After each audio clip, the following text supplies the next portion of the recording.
My name is Connor Hayes, and I'm about to tell you how my wife's family tried to steal $16.8 million from me and how their own prenup became the weapon that destroyed them. 11 months ago, I was sleeping in a Hampton Inn, wondering how 9 years of marriage could disappear the moment real money showed up. Today, I own Phoenix Construction, the fastest-growing contractor in Austin, Texas. The secret weapon? A prenuptial agreement that old oil money forced me to sign, thinking it would protect them forever. But I'm getting ahead of myself. Let me start from the beginning, back when I thought marrying into the Whitmore family was the American dream. I'm 43 years old, and until 11 months ago, I thought I had life figured out. I'd spent 20 years climbing from a framer making $12 an hour to senior project manager at Austin Premier Construction, pulling in a steady $92,000 a year. Nothing fancy by Austin standards, but enough to keep my wife Isabella and me comfortable in our modest 3-bedroom house near Zilker Park. My specialty was luxury condos in the Domain area. Managing teams of 65 guys, coordinating with architects, keeping million-dollar projects on schedule. When you're building a 20-story tower, every detail matters. One mistake in the foundation and the whole thing comes down. I'd learned that lesson the hard way on a job in 2019 when a subcontractor poured concrete before the rebar inspection. Cost us 3 weeks and $150,000 to fix. That attention to detail, documenting everything, following protocols, never cutting corners, would serve me well in the legal battle ahead. Isabella and I had been married for 9 years. She was beautiful, sophisticated, and came from the kind of old Texas money that built downtown Austin back when oil was king. Her family, the Whitmores, owned half the commercial real estate between 6th Street and the Capitol. They never thought a blue-collar guy like me was good enough for their precious daughter. They made that crystal clear when they insisted I sign a prenuptial agreement before our wedding in December 2017. It's just to protect the family assets, Augustus Whitmore, call him Gus, had explained in his lawyer's office on Congress Avenue. Nothing personal, Connor. Just business. I signed it without much thought. Love makes you do stupid things, and I was head over heels for Isabella.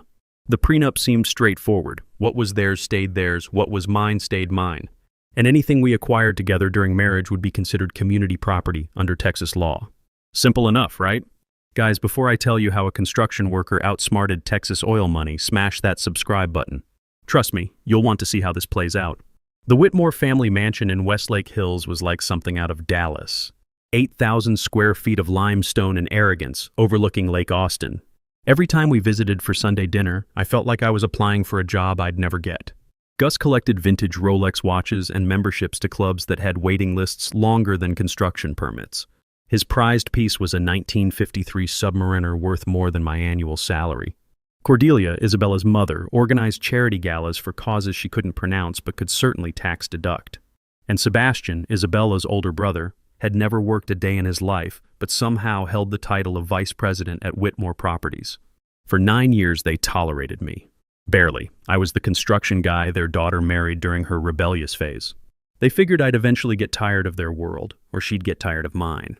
Isabella worked part-time as a curator at Contemporary Austin, earning about $31,000 a year. More for passion than necessity. Her trust fund made sure she never wanted for anything. We talked about kids someday, maybe buying a bigger house. Normal married couple stuff. She had one quirk that drove me crazy. Every week, she'd spend $50 on lottery tickets at the H-E-B on South Lamar.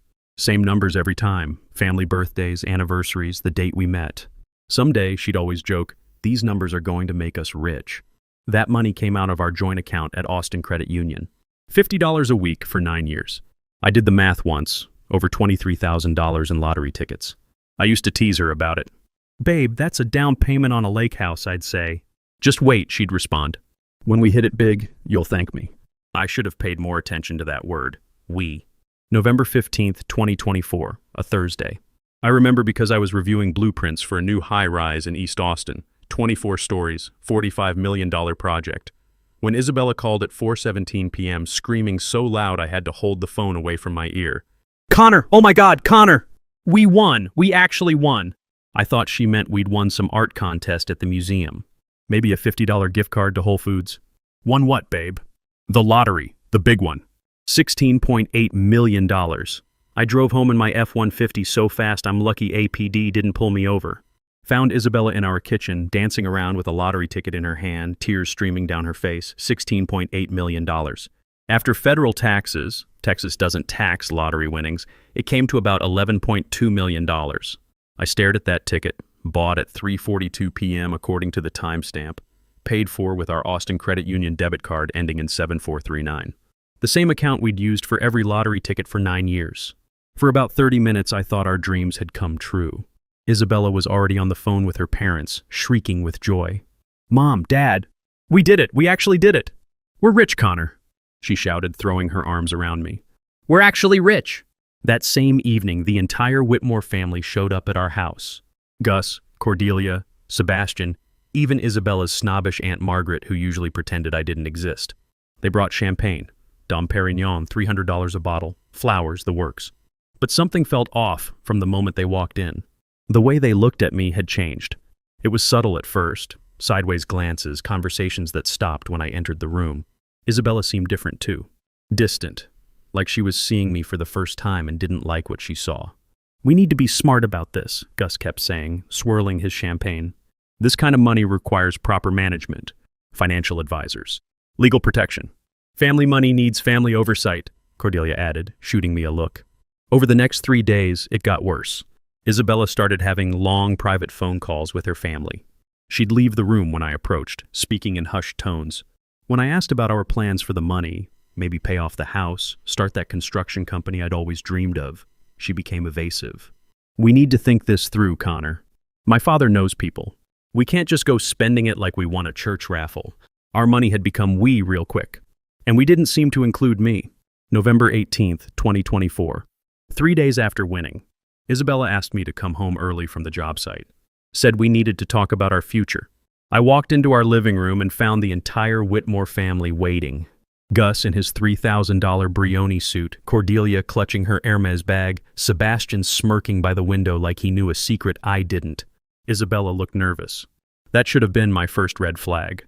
"Connor," Isabella began, her voice unnaturally formal. "We need to discuss our situation." Gus cleared his throat. "Son, this lottery win changes things. Isabella's windfall needs proper protection." "Our windfall," I corrected. "We're married. Community property, right?" The room went silent. You could have heard a pin drop on those expensive Persian rugs. "Actually, Connor," Gus continued, "that's not exactly how this works. You see, lottery winnings can be considered separate property in certain cases, especially when..." "When what?" Isabella finally spoke up. Her voice was barely a whisper. "Connor, I think we should separate for a while." I felt like I'd been hit by a falling beam. "What, the money? It's mine." I picked the numbers. I bought the ticket. She couldn't meet my eyes. "I want you to move out." "Tonight?" Gus leaned forward like a vulture. "The prenup you signed protects both parties, Connor. Isabella's lottery win is her separate property. You're not entitled to any of it." I sat there stunned. 9 years of marriage, and they were throwing me away like construction debris the moment real money entered the picture. "I see," I said quietly. "So this was all planned." "Nothing was planned," Isabella snapped, finally showing some emotion. "But now that we have this opportunity, I'm not going to let anyone take advantage of me." Take advantage. That's what she called our marriage. 9 years of building a life together. Sebastian actually snickered from his spot by the window. "Come on, Connor. You had to know this day would come." "Fine," I said, standing up. "I'll pack my things." Isabella looked relieved. Her family seemed pleased with how easily I was capitulating. They had no idea what they'd just done. I moved into a Hampton Inn and Suites near the airport that night, paying $125 per night with my Visa card. Room 247, a sterile box with beige walls and the smell of industrial carpet cleaner. But instead of wallowing in self-pity, I did something they probably didn't expect. I got to work.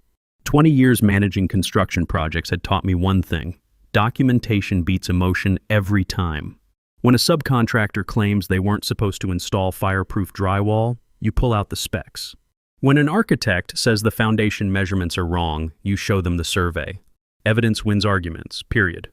I spent 3 sleepless nights in that hotel room, laptop open, researching Texas family code until my eyes burned. I started with the basics: Texas Family Code Section 3.003, which establishes the presumption that property acquired during marriage is community property. Then I dug deeper. Precedent cases, court decisions, appellate rulings. I read about lottery winnings, separate versus community property, commingling of assets. I took notes like I was studying for the PE exam all over again. Then I built a spreadsheet. Every lottery ticket purchase Isabella had made since our marriage, all from our joint account at Austin Credit Union. I downloaded 9 years of bank statements. Every transaction, every date, every amount. November 15th, 2024, $50 lottery purchase, debit card ending 7439, 3:42 p.m. November 8th, 2024, $50 lottery purchase, same card, 2:15 p.m. November 1st, 2024, $50 lottery purchase, same card, 4:33 p.m. Going back and back and back, $50 every week, sometimes twice a week. All community funds, all documented. If they wanted to fight dirty, I'd show them what a construction project manager does when he's motivated. But I needed professional help, and that meant calling a lawyer. Not just any lawyer. I needed someone who could go toe-to-toe with whatever expensive sharks the Whitmores would hire. I spent 2 days researching divorce attorneys in Austin. Read every review on Avvo, every article in the Austin Business Journal. Called guys at work who'd been through messy splits. "You need Luther Blackwood," said Tommy Martinez, a crane operator who'd gone through a brutal divorce in 2022. "Guy's a shark, but he's our kind of shark." Luther Blackwood. Former UT law professor, 25 years specializing in high-asset divorces. His consultation fee was $600, but his success rate spoke for itself. I maxed out my credit card to pay it. His office was on West 6th Street, in one of those converted warehouse buildings that screamed expensive lawyer. Luther himself was about 54, gray at the temples, wearing a suit that probably cost more than my truck payment. "Mr. Hayes," he said, gesturing to a leather chair across from his mahogany desk. "Tell me about this prenuptial agreement." I handed him the copy I'd kept in our filing cabinet. 9 pages of legal language I'd barely understood when I signed it. Luther read through it carefully, his expression growing more interested with each page. "This is fascinating," he said finally. "Your in-law's attorney was quite thorough. Almost too thorough." "What do you mean?" Luther pointed to a specific clause on page 4, right here. Section 3.7 states that any prizes, winnings, or awards acquired during the course of marriage shall be considered community property, subject to equal distribution upon dissolution. I felt something cold settle in my chest. But they said lottery winnings are separate property. Under normal Texas law, lottery tickets purchased with community funds during marriage are indeed community property. But even if Isabella had used her separate money, this prenup specifically overrides that protection. He looked up at me. "Did you read this before you signed it?" Honestly, I skimmed it. I was in love, and they were pressuring me to sign before the wedding. Luther smiled for the first time since I'd walked in. "Mr. Hayes, your in-laws just handed you the blueprint to their own destruction. So I'm entitled to half? According to this document they made you sign, potentially yes. Texas Family Code Section 3.003 establishes community property presumption, and your prenup actually strengthens that presumption rather than weakening it." He leaned back in his chair. "But we'll need to be strategic. They're going to fight this hard, and they have resources. My retainer is $22,000. I borrowed against my 401k and used every credit card I had. Best investment I ever made." The Whitmores didn't mess around. Within 48 hours of Isabella filing for divorce on November 20th, they'd hired Sterling and Associates, the most expensive divorce firm in Austin. Bradley Sterling himself took the case, $1,100 per hour, with a reputation for protecting wealthy clients' assets like a junkyard dog.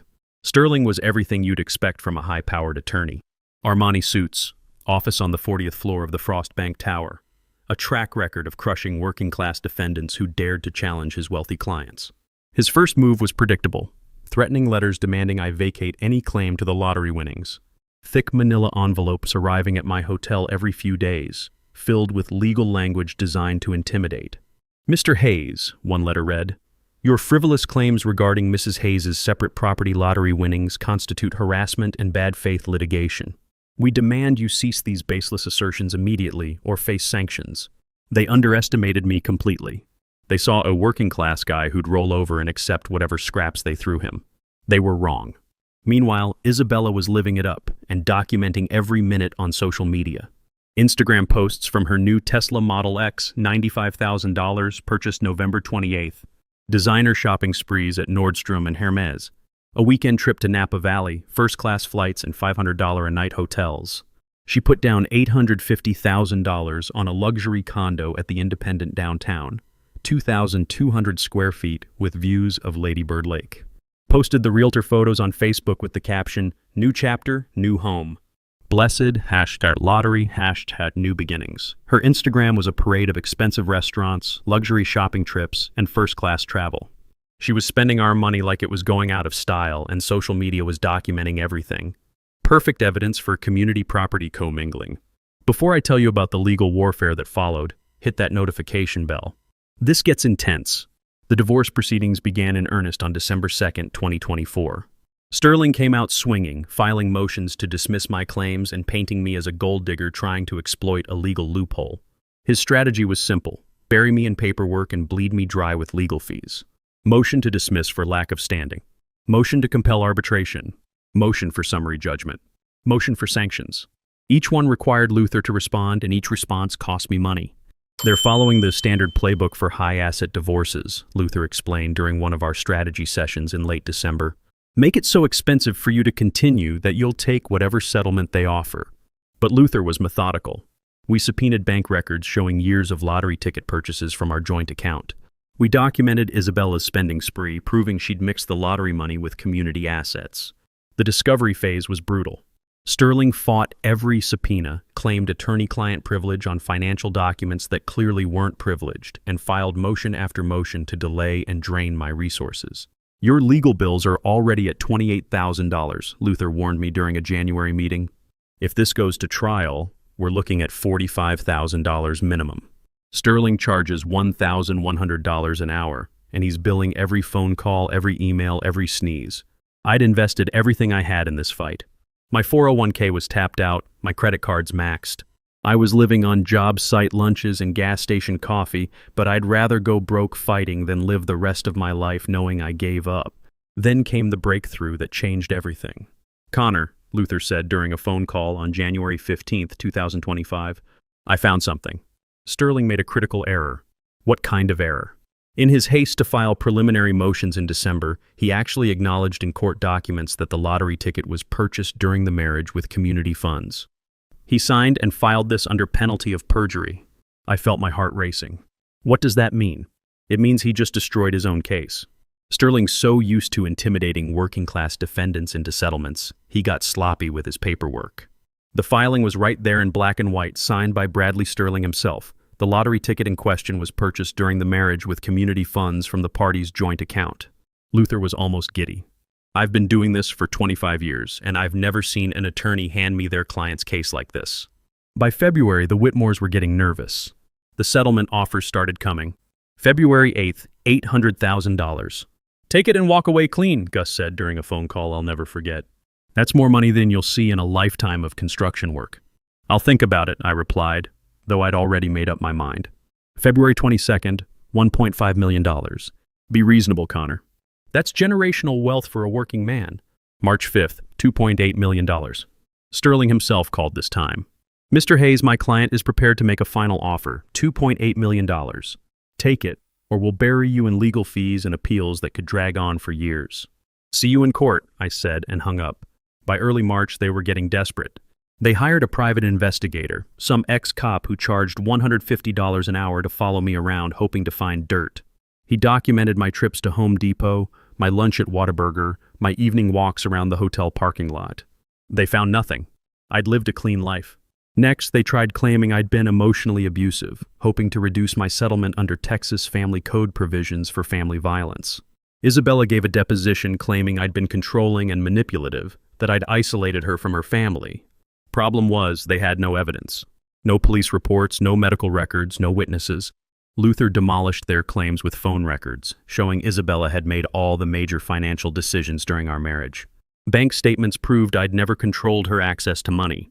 Her own social media posts showed her living freely and happily throughout our marriage.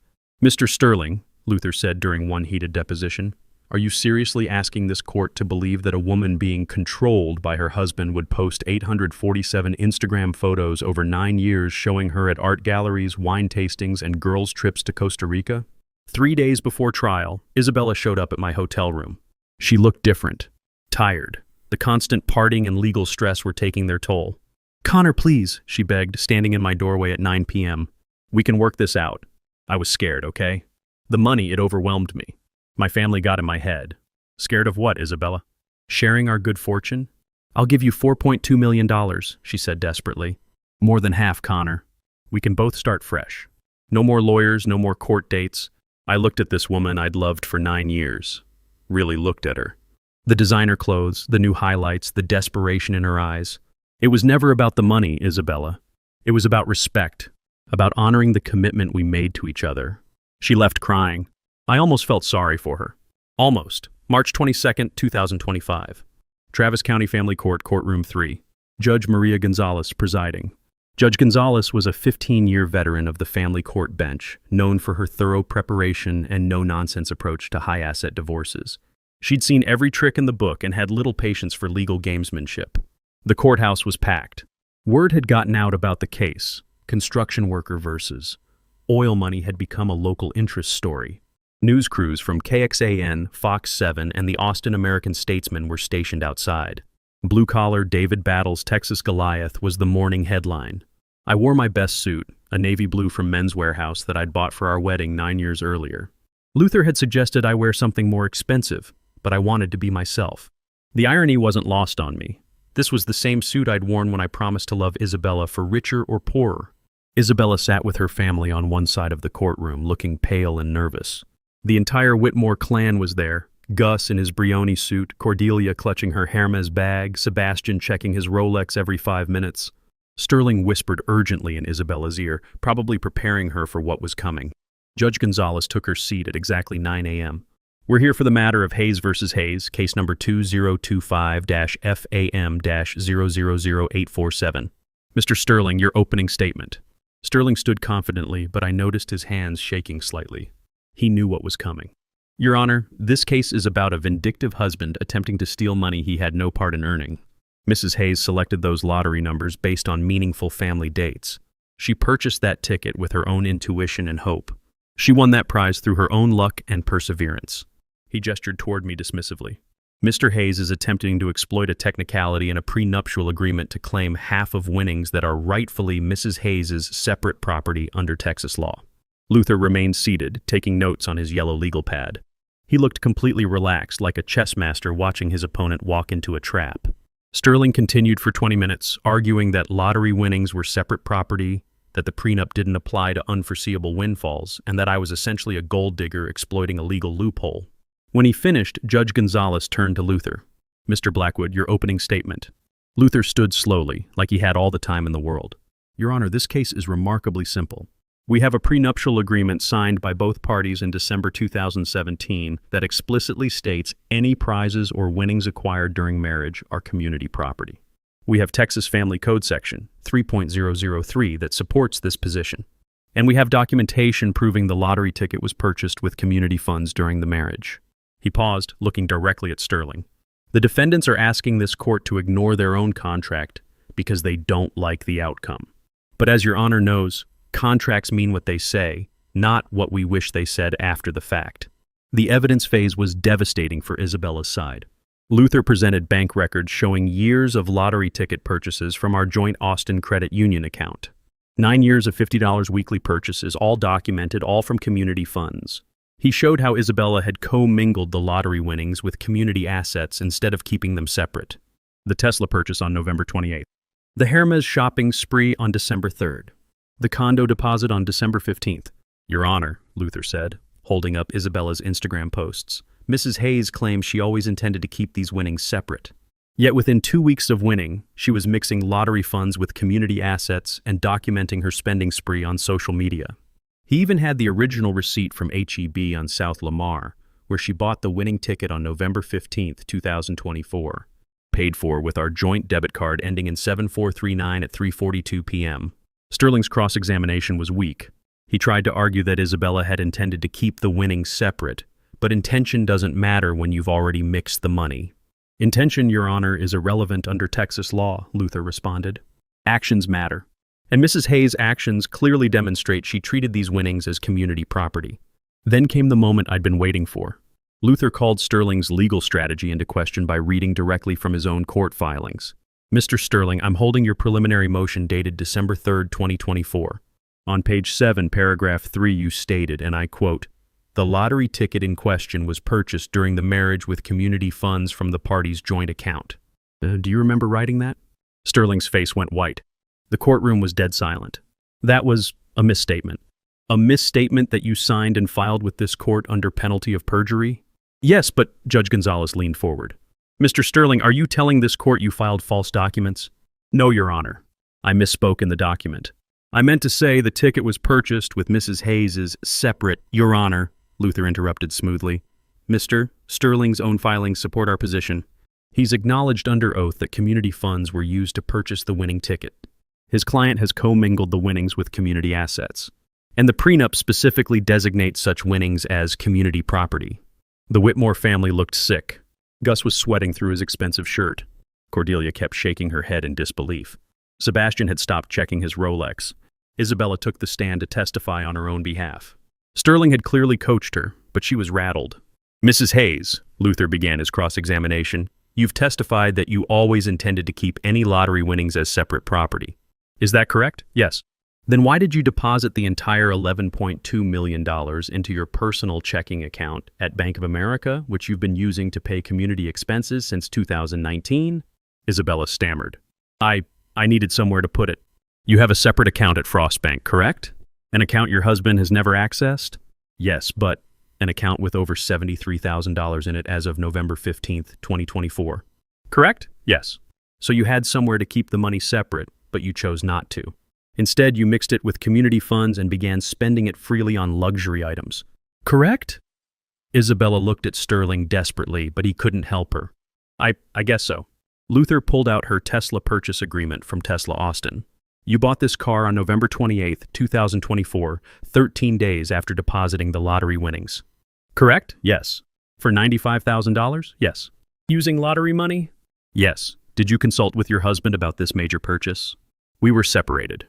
Ma'am, you didn't file for divorce until December 2nd, 2024. You were still legally married when you bought this car. So I'll ask again, did you discuss this $95,000 purchase with your husband? Number. Luther continued methodically through each purchase. The Hermes bags, the Napa Valley trip, the condo deposit.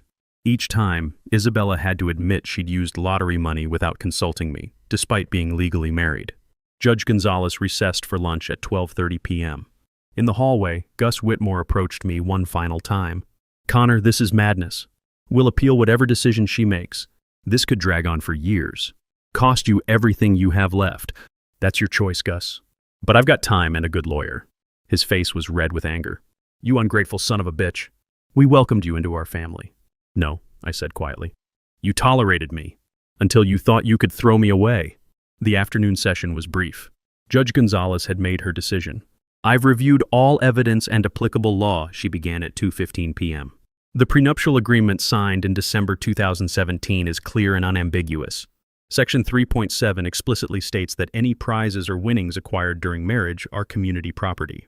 Texas Family Code Section 3.003 supports this interpretation. Furthermore, the defendant's actions in co-mingling the lottery winnings with community assets demonstrates her own recognition that these funds were not separate property. Isabella started crying. Her mother grabbed her hand. In Texas, we honor contracts. The defendants cannot now claim that their own prenuptial agreement doesn't mean what it plainly says simply because they dislike the result. Judge Gonzalez looked directly at me. Mr. Hayes, while the court cannot award attorney's fees in this case, I am awarding you 50% of the net lottery winnings totaling $5.6 million. Mrs. Hayes, you have 90 days to liquidate assets if necessary to meet this obligation. The gavel came down with a satisfying thud at 2:22 p.m. Outside the courthouse, reporters shouted questions. I ignored them all except one from KXAN. Mr. Hayes, how does it feel to win?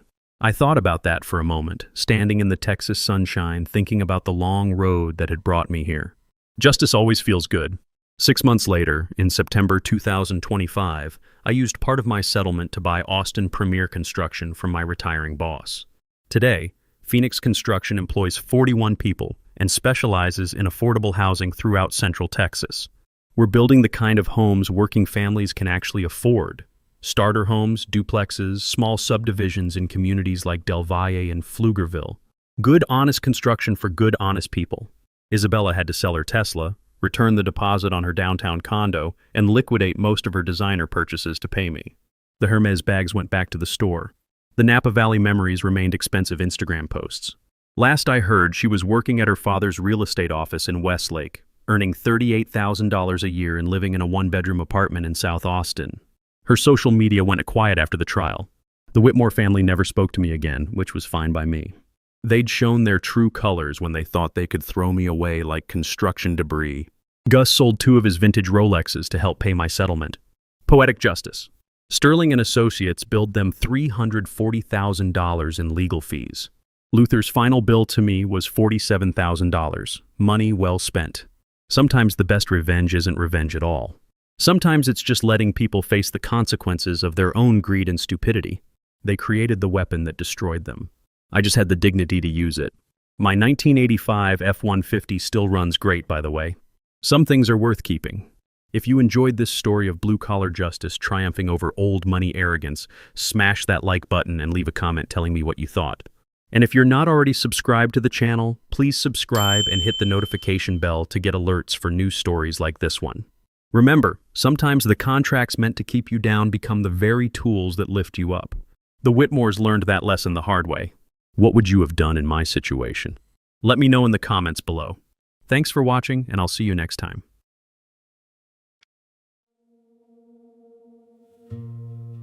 Don't pity me. My heart doesn't need your mercy. I can still stand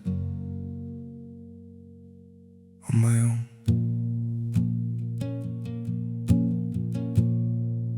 I was broken by your leaving, fell deeper than I thought I would.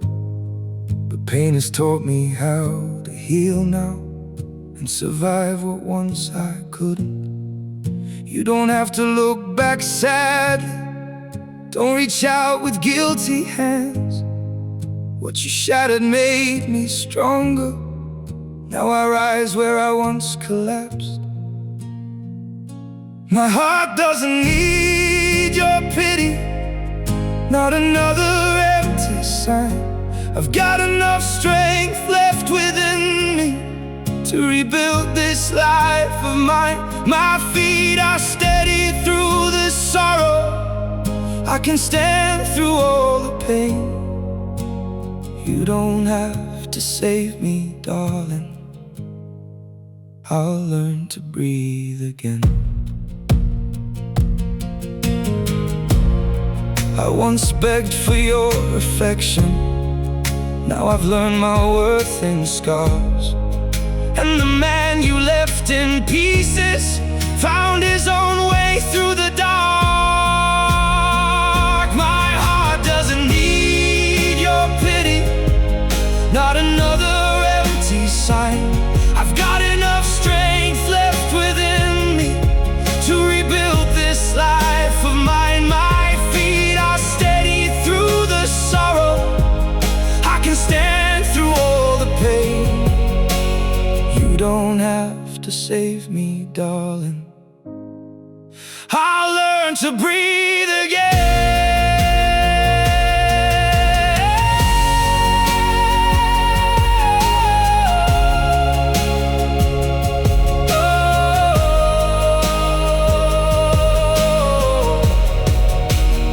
So keep your sympathy behind you. I don't need what's left undone. Sometimes losing who once broke you is how healing has begun. My heart doesn't need your pity, not another empty sign. I've got enough strength left within me to rebuild this life of mine. My feet are steady through the sorrow. I can stand through all the pain. You don't have to save me, darling. I'll rise alone again.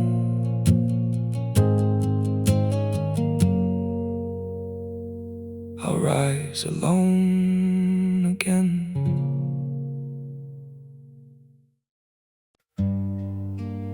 Some days feel off, like I'm standing but still falling.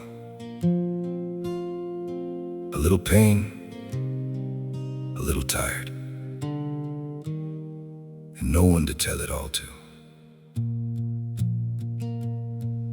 There are days that feel unsteady, like I'm drifting out of place. Every step just feels so heavy, with a smile I have to fake. A little hurt I keep inside me, a little weight I always hide, and 1,000 quiet worries I've been holding deep inside. There's no one here to tell it to, no one who would understand. So I carry all these feelings like they're slipping through my hands. A little broken, little lost, trying hard to just get through. All these nights I stay awake with everything I never say to you. I keep walking through the silence like it's all I've ever known. Every crowded room reminds me how it feels to be alone. There's no one here to tell it to, no one who would understand. So I carry all these feelings like they're slipping through my hands. A little broken, little lost, trying hard to just get through. All these nights I stay awake with everything I never say to you.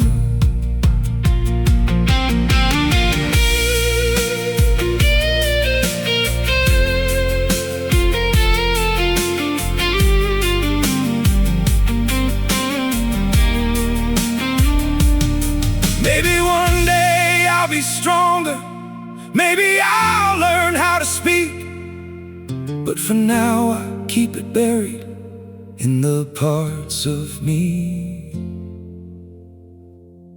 too weak.